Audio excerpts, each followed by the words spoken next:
TikTok marketing for mortgage loan officers is becoming one of the most effective ways that loan officers are using to get a consistent flow of leads. And there's two main ways to use TikTok to get mortgage leads, and we're going to cover both of those in this video. The first way that you can use TikTok to get mortgage leads is to make a profile, start posting content, and build an audience. You can do that in different ways. You can talk about living in the area that you're in. You can talk about the home buying process.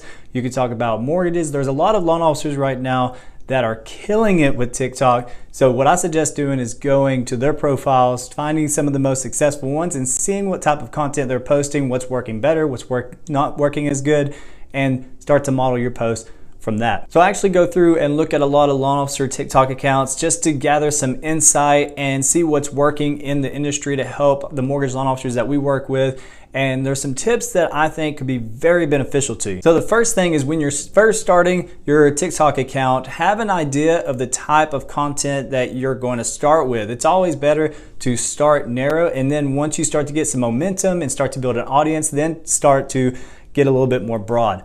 What I mean by that is you can start a channel and at first focus on just what it's like to live in your area, different neighborhoods, cost of living, stuff like that. Or you could focus on giving mortgage education and mortgage tips. And then you could also do house tours and talk about home buying, right? But then as you start to get some momentum and as you start to get an audience, then you can start to become more broad and you could cover all of those topics. But it's always better to start out with one, because if I'm watching your channel and you don't have a lot of videos and I'm interested in knowing what it's like to live in San Jose, for example, and I see a few videos about that, but then some other stuff about mortgage rates and some other stuff about the process of buying a home, then I'm less likely to follow you and continue watching. But if it's all about that, then I'm a lot more likely to follow you. And then as time goes on and you get more reach, then you can afford to cover different topics. A great tip is to fuse your education content with entertainment and what is known as edutainment. So if you can make your educational videos entertaining in some way, you're going to have a lot bigger audience, you're going to get a lot more views, and TikTok's going to push that out to a lot more people. One way you can do that is, instead of just giving the information front and center, start by telling a story and then give the information, and the information is wrapped into the story, and that gives the information that the person wants with some entertainment as well. Another one is to focus on the audience first and not yourself. What I mean by that is, you have these goals that you have when you're posting these videos, and that's for people to reach out to you, but you don't want to oversell, because this is a form of content marketing and it leads with value. So focus on things that the answers that people need to the questions that they have. Show them what it's like to live in places, or show them the process, or whatever it is. Give them the value that they want, and then mention that, hey, if you're interested, you can reach out.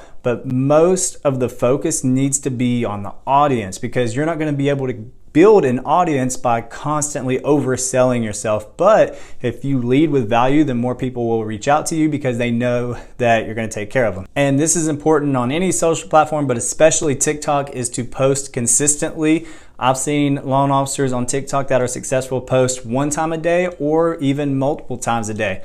One way that you can be more consistent with this is to batch record. So instead of recording, one or two videos every day, pick one day out of the week, record 10 to 15 videos, and then just post them throughout the week. Have certain times that you post content. Plan your content in advance. So before I start shooting, I'm going to have a list of 14 videos that I'm going to record, and I'm just going to get them all out of the way right there. And then those are my 14 videos for the week. I could post 2 a day like that, and you're going to save so much more time. If you're a mortgage loan officer and you're wanting to get 3 to 5 new deals in the next 90 days, then I left a link in the description.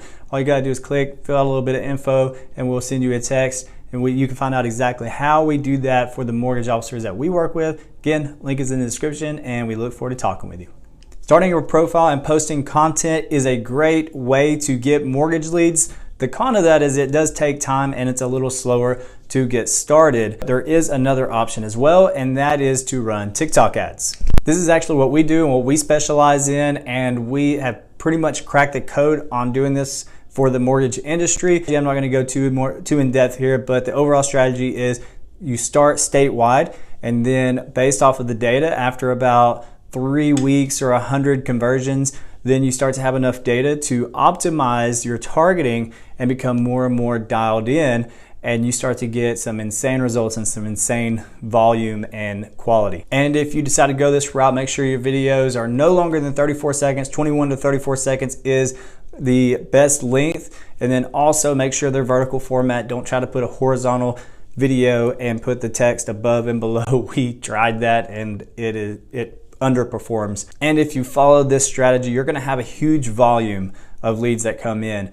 And with these leads, you need to be prepared for that volume. So having systems set up to handle that, to get those leads from coming in to the qualification and then the appointment, and then even following up with all the leads that maybe are 3 or 6 months out, or maybe need to do a couple things like, pay off a little credit cards or save up a little bit of money. You need to have systems in place for all that to really maximize your return on your investment, because if you don't, you could have a lot of people fall through the cracks. Now, if you really want to not only survive but thrive in the mortgage business in 2022, 23, then this video alone is not enough. What's even more important is getting good realtor referral partnerships. A lot of loan officers are trying to do that right now, and they're having a hard time because every loan officer is trying to do it.